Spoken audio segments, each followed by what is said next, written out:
ಮೇಳವಿಸಿ ಬಂದು ಬಿಟ್ಟಿ ಹಬೇಡು ನಮ್ಮ ಕನ್ನಡ ನಾಡು. ಈ ಕನ್ನಡ ನಾಡಿನ ಪರಿಮಳದಂತ ಕನ್ನಡದ ಪದನುಡಿಗಳನ್ನು ಹಗಲಿರಲು ಬಯಸುವಂತ ನಾವು, ಬಳಸುವಂತ ನಾವು, ಮಾತನಾಡುವಂತ ನಾವು ಆ ಕನ್ನಡ ಸಾಹಿತ್ಯದ ಒಲವನ್ನು ಬೆಳೆಸಿಕೊಳ್ಬೇಕಾದಂತ ಒಂದು ಸನ್ನಿವೇಶ ಇದು. ಕನ್ನಡ ಸಾಹಿತ್ಯವನ್ನು, ಕನ್ನಡ ಸಾಹಿತ್ಯ ಮತ್ತು ಜನಜೀವನದ ಬಂಧನದಿಂದ ಮಾತ್ರ ಸಮಾಜದಲ್ಲಿ ಸುಖ ಸಂತೋಷ ಇರುತ್ತೆ. ಯಾವುದೋ ಒಂದು ಸಾಹಿತ್ಯದ ಅವನತಿ ಆ ಸಮಾಜದ ಅವನತಿಯ ದಿಗ್ದರ್ಶನವಾಗಿರುತ್ತೆ. ಅದಕ್ಕೋಸ್ಕರವಾಗಿ ಜನಜೀವನವನ್ನು ಪ್ರತಿಬಿಂಬಿಸುವ ರಸಕನ್ನಡಿಯಾಗಿರುವಂತಹ ಸಾಹಿತ್ಯ ಅದು ನಮ್ಮ ಮಣ್ಣಿನ ಮೂಲದಿಂದ ಉದಯೋನ್ಮುಖವಾಗಿರುವಂತಹ ಈ ಕನ್ನಡ ಸಾಹಿತ್ಯವನ್ನು ನಾವು ಅನುರಣಿತ ಬಳಸಬೇಕಾದಂತ ಅಗತ್ಯ ಇದೆ. ಇದು ನಮ್ಮ ಹೃದಯ ಭಾಷೆ, ಇದು ನಮ್ಮ ಮಾತೃಭಾಷೆ. ಈ ಹೃದಯ ಭಾಷೆ ಮತ್ತು ಮಾತೃಭಾಷೆಯಲ್ಲಿ ಮಾತ್ರ ನಮ್ಮ ವಿಚಾರಧಾರೆಯನ್ನು ವ್ಯಕ್ತಪಡಿಸಿದಾಗ ಸಮಾಜದಲ್ಲಿ ಅತ್ಯುನ್ನತವಾದಂತಹ ವಿಚಾರಗಳು ನಮಗೆ ಲಭ್ಯವಾಗುತ್ತವೆ. ಬಂಧುಗಳ ದಯವಿಟ್ಟು ಅರ್ಥ ಮಾಡ್ಕೊಳ್ಬೇಕು. ಇಲ್ಲಿ ನಮ್ಮಲ್ಲಿ ಬಹಳ ಉತ್ತಮೋತ್ತಮವಾದಂತ ವಿಚಾರಧಾರೆ ಏನು ನಾವು ಬೆಳೆಸ್ಕೊಳ್ಬೇಕಂದ್ರೆ, ಈ ಸಾಹಿತ್ಯದಲ್ಲಿ ಬಹಳ ವಿಚಾರಧಾರೆಯನ್ನು ಬೆಳೆಸ್ಕೊಳ್ಬೇಕಾದ್ರೆ ಸಮಾಜದ ಹಿತವನ್ನು ಬಳಸುವ, ಸಮಾಜದ ಸಾಮರಸ್ಯ, ಸಮಾಜದ ಸಹಬಾಳ್ವೆ, ಸಮಾಜದಲ್ಲಿ ಏಕತೆ, ಸಮಾಜದ ಭದ್ರತೆ, ಸಮಾಜದಲ್ಲಿ ಪ್ರತಿಯೊಬ್ಬರ ಒಂದು ಹೇಳಿಕೆಯ ಬಗ್ಗೆ ಸರ್ವರಿಗೂ ಸಮಪಾಲು ಸಮಾಜ ಮಾದರಿ ಸಮಾಜವನ್ನು ಯುಕ್ತವಾಗಿ ಬೆಳೆಸಬೇಕಾದ್ರೆ ಕನ್ನಡ ಸಾಹಿತ್ಯದಲ್ಲಿ ಬೆಳವಣಿಗೆಗಳಾಗಬೇಕು. ಕನ್ನಡ ಸಾಹಿತ್ಯದ ಬರವಣಿಗೆಗಳ ಮೂಲಕ ಮಾತ್ರ ಈ ಸಮಾಜದಲ್ಲಿ ಎಲ್ಲ ವರ್ಗಗಳ ಏಳಿಗೆಗೆ ಪೂರಕವಾದಂತ ಒಂದು ಅವಕಾಶವನ್ನು ಮಾಡಿಕೊಳ್ಳಲಿಕ್ಕೆ ಸಾಧ್ಯ ಆಗುತ್ತೆ ಎಂಬುದು ನಾವು ಅರಿತಂತ ವಿಷಯ. ಹಾಗಾಗಿ ಯಾವುದೇ ಭಾಷೆಯಲ್ಲಿ ಪದ ತನ್ನಷ್ಟಕ್ಕೆ ತಾನ ಅರ್ಥವನ್ನು ವ್ಯಕ್ತಪಡಿಸುವುದಿಲ್ಲ. ಪ್ರತಿಯೊಂದು ಪದವು ನಿರುಕ್ತ ಅಂತ ಬರೆದಿದ್ದಾರೆ ಯಾಸ್ಕಾಚಾರ್ಯರು ಅಂತ. ಅವರು ಪಾಣಿನಿಗಿಂತಲೂ ಮೊದಲಿದ್ದಂಥವ್ರು ಇಂತಹವರು. ಆ ಪಾಣಿನಿ ಪ್ರಾಚೀನ ಕಾಲದ ನಮ್ಮ ಸಾಹಿತ್ಯದ ವ್ಯಾಕರಣವನ್ನು ಬರೆದಂತ ಪಾಣಿನಿಗಿಂತಲೂ ಮೊದಲಿದ್ದಂಥವ್ರು ಯಾಸ್ಕಾಚಾರ್ಯರು. ಯಾವುದೇ ಪದ, ಕನ್ನಡದ ಪದವಾಗಲಿ ಯಾವುದೇ ಭಾಷೆಯ ಪದವಾಗಲಿ, ಆ ಪದವು ತನ್ನಷ್ಟಕ್ಕೆ ತಾನೇ ಅರ್ಥವನ್ನು ವ್ಯಕ್ತಪಡಿಸುವುದಿಲ್ಲ. ಆದರೆ ರವಿ ಕಾಣದನ್ನು ಕವಿ ಕಂಡ, ಸೂರ್ಯ ಭಗವಾನಿಗೆ ಕಾಣದಂಥದ್ದು ಕವಿಗೆ ಕಾಣಿಸ್ಬೇಕು. ಆ ಕವಿಯು ಆ ಪದವನ್ನು ಬಳಸುವಂತಹ ಒಂದು ಸನ್ನಿವೇಶ, ಸಂದರ್ಭ ಮತ್ತು ಆತನ ಒಂದು ಮನದಾಳದ ಚಿಂತನೆಗೆ, ಮನದಾಳದ ಆಲೋಚನೆಗೆ ಪೂರಕವಾಗಿ ಆ ಪದವನ್ನು ವ್ಯಕ್ತಪಡಿಸ್ತಾರೆ, ಅರ್ಥವನ್ನು ವ್ಯಕ್ತಪಡಿಸ್ತಾರೆ. ಹಾಗಾಗಿ ಪ್ರತಿಯೊಂದು ಪದಕ್ಕೆ ಅರ್ಥವನ್ನು ರೂಪಿಸುವಂತಹ ಶಕ್ತಿ ಇರೋದು ಕವಿತ್ವಕ್ಕೆ ಮಾತ್ರ. ಆ ಕವಿತ್ವದ ಶಕ್ತಿ ಇರೋದು ಸಾಹಿತ್ಯಗಳಿಗೆ ಮಾತ್ರ. ಆ ಸಾಹಿತ್ಯವನ್ನು ಬೆಳೆಸಿಕೊಳ್ಳಬೇಕಾದ್ರೆ ಪ್ರತಿಯೊಬ್ಬ ವ್ಯಕ್ತಿಯೂ ಸಹ a voracious reader can become the writer ಅಂತ ಇಂಗ್ಲಿಷ್ ಅಲ್ಲಿ ಒಂದು ಪ್ರಾವರ್ಬ್ ಇದೆ. ವೊರೇಸಿಯಸ್ ರೀಡರ್ ಅಂದ್ರೆ ನಿತ್ಯ ವಿನೂತನ ಚಿರಂತವನಾಗಿ ನಿತ್ಯ ಪುಸ್ತಕದ ಅಧ್ಯಯನದಲ್ಲಿ ಯಾರು ತೊಡಗಿರ್ತಾರೆಯೋ ಅವರು ಮಾತ್ರ ಪುಸ್ತಕಗಳನ್ನು ಬರೆಯಲಿಕ್ಕೆ ಸಾಧ್ಯವಾಗುತ್ತದೆ. ಅದ್ರ ಜೊತೆಗೆ ಆ ನಿತ್ಯ ವಿನೂತನವಾಗಿ ಅವರು ಅಧ್ಯಯನ ಮಾಡುವುದರಿಂದ ಪದ ಪ್ರಾಬಲ್ಯವನ್ನು ಗಳಿಸಬಹುದು. ಪದ ಪ್ರಾಬಲ್ಯವೇ ಪ್ರಪಂಚದ ಪ್ರಾಬಲ್ಯವಾಗಿದೆ ಅಂತ ಪದ ಪ್ರಾಬಲ್ಯವನ್ನು ಗಳಿಸಬಹುದು. ಅದಕ್ಕೋಸ್ಕರವಾಗಿ ನಮ್ಮ ಶಬ್ದಮಣಿ ದರ್ಪಣ ಎಂಬ ಪ್ರಾಚೀನ ಕನ್ನಡದ ನಮ್ಮ ವ್ಯಾಕರಣವನ್ನು ಬರೆದಂತ ಶಬ್ದಮಣಿ ದರ್ಪಣ ಗ್ರಂಥಕರ್ತರಾದಂತ ಕೇಸಿರಾದ ಒಂದು ಕಡೆ ಹೇಳ್ತಾರೆ, ಶಬ್ದಪಾರ ಮಾರ್ಗ ಮತ್ಸ್ಯಕಂ ಅಂತ. ಶಬ್ದಪಾರ ಮಾರ್ಗ ಮತ್ಸ್ಯಕಂ ಅಂದರೆ ಪದಗಳು, ಕನ್ನಡ ಪದಗಳ ಸಾಗರಕ್ಕೆ ಅಡ್ಡಲಾಗಿ ಇಲ್ಲಿಯವರೆಗೂ ಯಾರು ಈಸಲಿಲ್ಲ. ಕನ್ನಡದಲ್ಲಿ ಪ್ರತಿನಿತ್ಯ ಉತ್ಪತ್ತಿ ಆಗುತ್ತಿರುವಂತ ಪದಗಳ ಅರ್ಥವನ್ನು ಅರಿತು ಬಳಸುವಂತವರು ಇಲ್ಲಿವರೆಗೂ ಇನ್ನೂ ಇಲ್ಲ. ಅದಕ್ಕೋಸ್ಕರವಾಗಿ ಮಕ್ಕಳೇ ದಯವಿಟ್ಟು ಅರ್ಥ ಮಾಡ್ಕೊಳ್ಳಿ, ಕನ್ನಡ ಪಾಂಡಿತ್ಯವನ್ನು ಗಳಿಸ್ಬೇಕಾದ್ರೆ ಕನ್ನಡ ಪದ ಪ್ರಾಬಲ್ಯ ಗಳಿಸ್ಬೇಕು. ಅದನ್ನೇ ನಮಗೆ ವ್ಯಾಕರಣ ಶಾಸ್ತ್ರಜ್ಞರಲ್ಲಿ ಹೇಳಿರೋದು. ಆ ವ್ಯಾಕರಣ ಶಾಸ್ತ್ರಜ್ಞರಲ್ಲಿ ನಾನು ಈಗ ಹೇಳಿದೆ, ಕೇಸಿರಾಜ ಹೇಳಿದ್ದು ಶಬ್ದಪಾರ ಮಾರ್ಗ ಮತ್ಸ್ಯಕಂ ಅಂದ್ರು. ಯಾಸ್ಕಾಚಾರ್ಯರು ಹೇಳಿದ್ರು ನಿರುಕ್ತಿಯನ್ನು ಬರೆದಂತವರು ಯಾವ ಪದವೋ ನಮ್ಮ ಕನ್ನಡ ಭಾಷೆಯಲ್ಲಾಗಲಿ ಯಾವುದೇ ಭಾಷೆಯಲ್ಲಾಗಲಿ ಯಾವ ಪದವೋ ತನ್ನರ್ಥವನ್ನು ತಾನು ವ್ಯಕ್ತಪಡಿಸಲು ಸಾಧ್ಯವಿಲ್ಲ. ಪ್ರತಿಯೊಂದು ಪದದ ಅರ್ಥವು ಕವಿಯ ಕವಿತ್ವ, ಕವಿಯ ಚಿಂತನೆ, ಕವಿಯ ಒಂದು ಭಾವನೆಯ ಮೇಲೆ ಅವಲಂಬಿತವಾಗಿರುತ್ತದೆ. ಕವಿಯ ಸಂದರ್ಭದಲ್ಲಿ ಭಾವಿಸಿ ಅದಕ್ಕೆ ತಕ್ಕಂತ ಅರ್ಥವನ್ನು ಮತ್ತು ಅದರ ಸನ್ನಿವೇಶವನ್ನು ಬಳಸುವ ಸನ್ನಿವೇಶವನ್ನು ವ್ಯಕ್ತಪಡಿಸ್ತಾರಲ್ಲ ಅದ್ರ ಮೇಲೆ ಅವಲಂಬಿತವಾಗಿದೆ. ಇದು ಸಾಹಿತ್ಯ ರಚಿಸುವಂತ ಪ್ರತಿಯೊಬ್ಬ ವ್ಯಕ್ತಿಗೆ ಇರಬೇಕಾದ ಕವಿತ್ವದ ಶಕ್ತಿ. ಈ ಕವಿತ್ವದ ಶಕ್ತಿಯಿಂದ ಸಮಾಜಕ್ಕೆ ಯುಕ್ತವಾದಂತ ಸಾಹಿತ್ಯವನ್ನು ನಾವು ಕೊಡಬೇಕಾಗಿದೆ. ಕವಿಯು ಬರೆಯುವಂತ ಕವಿಯು ಬರೆಯುವಂತ ಕವಿತೆ ಹೇಗಿರ್ಬೇಕಂದ್ರೆ, ಕವಿಯ ಕಾಯ ಅದು ಕರಗಿದರು, ಕವಿಯ ಕಾಯ ಅದು ಮಾಯವಾದರು, ನಶಿಸಿದರು, ಕವಿಯ ಕವಿತ್ವ ಮಾತ್ರ ಚಿರಯೌವನವಾಗಿರಬೇಕು. ಎಂತ ಪವಿತ್ರವಾದ ವಿಚಾರ ನೋಡಿ.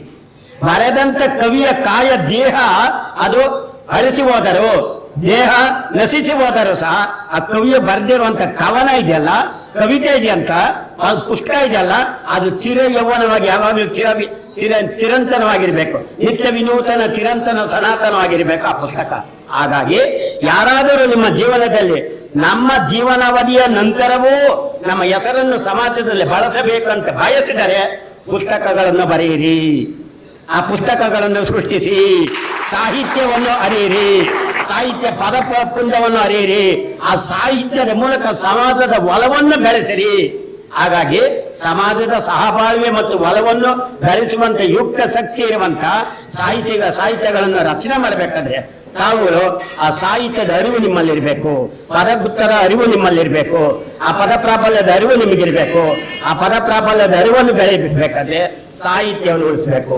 ಬಂಧುಗಳೇ, ಯಾವುದೇ ಸಾಹಿತ್ಯ ಆಗಲಿ, ವಿಶೇಷವಾಗಿ ನಮ್ಮ ಮಾತೃಭಾಷೆ, ಹೃದಯ ಭಾಷೆ ಕನ್ನಡ ಭಾಷೆಯಲ್ಲಿ ಸಹ ಸಾಹಿತ್ಯ ಯಾವ ರೀತಿ ಉದಯೋನ್ಮುಖಗೊಂಡಿದೆ ಅಂತ ಹೇಳಿದ್ರೆ, ಪಂಪನಿಂದ ಚಂಪಾವರೆಗೂ, ಪಂಪನಿಂದ ಕುವೆಂಪುರವರೆಗೂ ನಾವು ಪ್ರತಿನಿತ್ಯ ಜೀವನದಲ್ಲೇ ಅನುಭವಿಸಬೇಕಾದಂತಹ ಮಾನವೀಯ ಮೌಲ್ಯಗಳಿದೆ.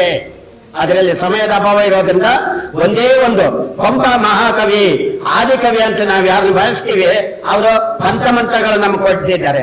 ತ್ಯಾಗದ ಭೋಗದ ಅಕ್ಕರದ ಗೈಯದ ಗಟ್ಟಿ ಅಲಂಪಿನ ಇಂಪುಗಳ ಅಗರಮದ ಮಾನಿಸರ್ ಅಂತವರಾಗಿ, ಹುಟ್ಟಲ್ಲಿ ಏನಾಗಿಯೋ ಮರಿದುಂಬಿಯಾಗಿಯೋ ಕೋಗಿಲೆ ಆಗಿಯೋ ಈ ಬನವಾಸಿ ದೇಶದೋಳ್ ಕನ್ನಡ ನಾಡೋಳ್ ಅಂತ ಪಂಪ ಮಹಾಕವಿ ಹೇಳ್ತಾರೆ. ತ್ಯಾಗದ ತ್ಯಾಗ ಮತ್ತು ಸೇವೆ ನಮ್ಮ ರಾಷ್ಟ್ರೀಯ ಆದರ್ಶಗಳಿಗೂ ಪ್ರತಿಯೊಬ್ಬ ವ್ಯಕ್ತಿಯು ಸಾಹಿತ್ಯ ಓದುವ ಮೂಲಕ ನಾವು ದೇಶದ ತ್ಯಾಗ ಮತ್ತು ಸೇವೆಯನ್ನು ಮೈಗೂಡಿಸಿಕೊಳ್ಬೇಕು, ಜೀವನ ಪಾಲನೆ ಮಾಡಿಕೊಳ್ಬೇಕು. ತ್ಯಾಗದ ಭೋಗದ ಈ ಪ್ರಕೃತಿ ಸೌಂದರ್ಯದಲ್ಲಿ ಸಮಾಜದಲ್ಲಿ ಸಿಗುವಂತ ಎಲ್ಲ ಒಂದು ಅಂಶಗಳನ್ನು, ಎಲ್ಲ ಒಂದು ಸವಲತ್ತುಗಳನ್ನು ಅನುಭೋಗಿಸುವಂತಹ, ಇನ್ನೊಬ್ಬರಿಗೂ ಕೊಟ್ಟು ನಾವು ಅನುಭೋಗಿಸುವಂತ ಯೋಗ ಬೆಳೆಸ್ಕೊಳ್ಬೇಕು. ಅದು ಭೋಗದ. ಅಕ್ಷರದಂದ್ರೆ ಅಂದದ ಚಂದದ ಗಂಧದ ಕಸ್ತೂರಿ ಕನ್ನಡದ ಅಕ್ಷರಗಳನ್ನು ಕಲಿತು, ಅಕ್ಷರಗಳಿಂದ ಪದಗಳನ್ನು ಅರಿತು, ಪದಗಳ ಮೂಲಕ ವಾಕ್ಯಗಳನ್ನು ರಚನೆ ಮಾಡಿ, ವಾಕ್ಯಗಳ ಮೂಲಕ ಗ್ರಂಥಗಳನ್ನು ಸೃಷ್ಟಿ ಮಾಡುವ ಯುಕ್ತಿ ಆ ಸಂತೋಷವರಿಗೆ ಮಾಡಿದಾರಲ್ಲ, ದೇವರ ಕುಳಿತ ಎಂಬ ಒಂದು ಪುಸ್ತಕ ಬರೆಯೋದ್ರ ಮೂಲಕ ಆ ರೀತಿ ನೀವು ಮಾಡಬೇಕಾಗಿದೆ. ಹಾಗೆ ತ್ಯಾಗದ ಭೋಗದ ಅಕ್ಕರ ಗೈಯದ ಗೈಯದ ಅಂತ ಸಂಗೀತ ಜ್ಞಾನವನ್ನು, ಕರ್ನಾಟಕ ಸಂಗೀತ ಜ್ಞಾನವನ್ನು, ಹಿಂದೂಸ್ತಾನಿ ಸಂಗೀತ ಜ್ಞಾನವನ್ನು, ಆ ಸಂಗೀತದ ಮೂಲಕ ನಮ್ಮ ಮಾನವ ಮೌಲ್ಯಗಳನ್ನು ವ್ಯಕ್ತಪಡಿಸುವುದಕ್ಕೆ ಆ ಸಂಗೀತ ಜ್ಞಾನವನ್ನು ಗಳಿಸಬೇಕಾಗಿದೆ. ಒಟ್ಟಿಗೆ ಇವನಾರವ ಎಲ್ಲದಿರು, ಇವ ನಮ್ಮವನೇ ನೆನೆಸಯ್ಯ, ಇವ ನಮ್ಮ ಮನೆಯ ಹಿರಿಯ ಮಗನೇ ನೆನೆಸಯ್ಯ. 12ನೇ ಶತಮಾನದಲ್ಲಿ ಬಸವೇಶ್ವರರು ಮಾಡಿದಂತ ವೈಜ್ಞಾನಿಕ ಕ್ರಾಂತಿ ಓಡಿಸಿದ ಭ್ರಾಂತಿ, ಮೂಡಿಸಿದ ವಿಶ್ವಶಾಂತಿ ಎಂಬುದಕ್ಕೆ ಪೂರಕವಾದಂತ ರೀತಿಯಲ್ಲಿ ನಾವೆಲ್ಲ ಒಟ್ಟಿಗೆ ಬಾಳ್ಬೇಕು. ಕನ್ನಡಿಗರೆಲ್ಲ ಒಂದಾಗಬೇಕು. ಕನ್ನಡಿಗರಲ್ಲಿ ಜಾತಿ ಮತ ಕ್ರಾಂತಿ ಭೇದ ಭಾವ ನಮ್ಮಲ್ಲಿ ಇರಬಾರ್ದು. ನಾನು ಕನ್ನಡಿಗ, ಕನ್ನಡದ ಸಹೋದರಿಯರ ಒಬ್ಬ ಸಹೋದರ ಎಂಬ ಮನೋಭಾವ ನಮ್ಮಲ್ಲಿ ಬೆಳೆಸ್ಕೋಬೇಕು. ಸಾಮರಸ್ಯದ ಜೀವನ ನಮ್ಮಲ್ಲಿ ಬೆಳೆಸ್ಕೋಬೇಕು. ಇದು ಒಟ್ಟಿಗೆ ಬಾಳುವ, ತ್ಯಾಗದ ಭೋಗದ ಅಕ್ಕರದ ಗೈಯದ ಒಟ್ಟಿಯ ಬಾಳು, ಈ 5 ಆದರ್ಶಗಳ ಜೀವನದಲ್ಲಿ ಬಳಸ್ಕೊಳ್ಳೋಣ ಅಂತ ಹೇಳ್ತಾ ಶ್ರೀಯುತ ಸಂತ ಇನ್ನೂ ವೇದಿಕೆ ಮೇಲೆ ಬಹಳ ಮಂದಿ ಇದ್ದಾರೆ. ಟ್ರಾನ್ಸ್ಫಾರ್ಮರ್ 1 ಗಂಟೆ ಕೊಟ್ಟಿದ್ದಾರೆ ಅವಕಾಶ ಅಂತ ತಿಳ್ಕೊಂಡೆ. ನಾನು ಸಮಯವನ್ನು ಅರಿತು ವರ್ತಿಸುವಂತ ಯುಕ್ತಿ ನಮ್ಮಲ್ಲಿದೆ ಅಂತ ನಾನು ಭಾವಿಸಿದ್ದೀನಿ. ಹಾಗಾಗಿ ತಾವುಗಳೆಲ್ಲ ಒಂದು ಸಂತೋಷದ ಸಂಗತಿ ಅಂದ್ರೆ ಸಂತೋಷ್, ಚಿಲಿಪಿಲಿ ಸಂತೋಷ್.